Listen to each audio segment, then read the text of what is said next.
How to get to Great Wall Military Road in Hong Kong. Shum Shui Station. Exit A4. Take 73,000 bus. Alight at Fute AU. 5 bus stop from terminal.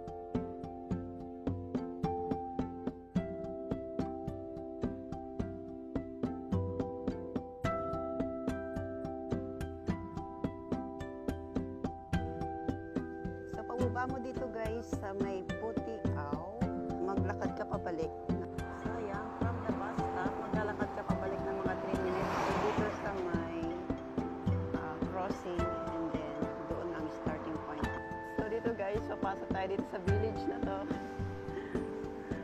Papunta doon sa starting point. Ayan guys, ingat lang kayo dito kasi may mga aso sa daan. Pero nandito sa Ate Magda. Siya ang aking savior. Ayan sila guys, oh. Buti mabait sila. Huashan Military Road. Hi. So eto guys, merong paway dito na kalsada. I-take natin yung left. Ayan, dito tayo pupunta. Dito tayo pupunta sa left. So dito ang starting point ng Huashan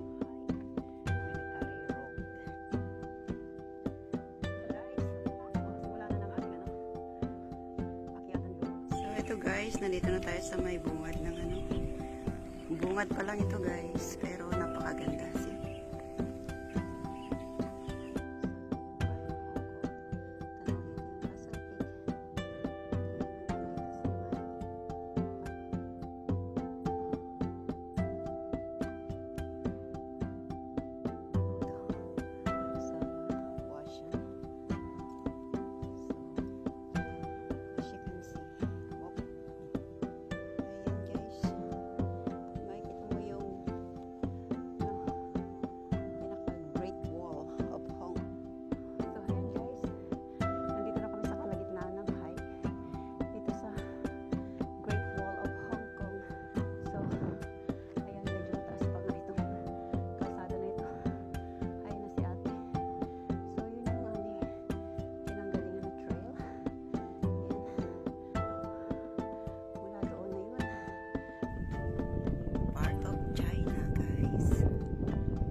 Pagdating dito sa may bundok na to, dito sa baba na yan, so that is Yuen Long, sa may Castle Peak. Ayan guys, oh. Oh, diba?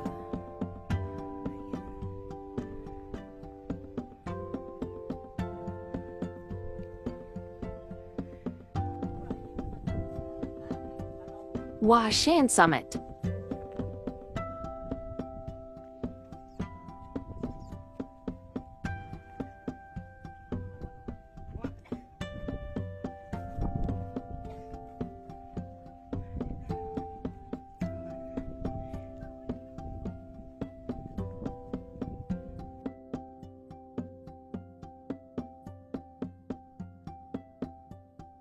Hanggang doon na lang sa may dulo ng bundok na yon.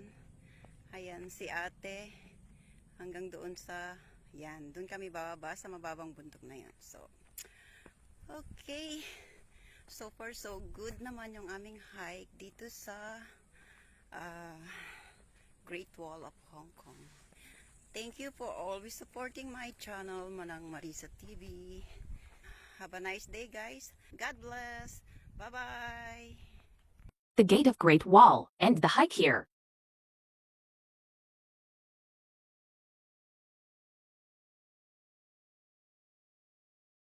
This way to bus stop. Catch mini bus to Fanling MTR station.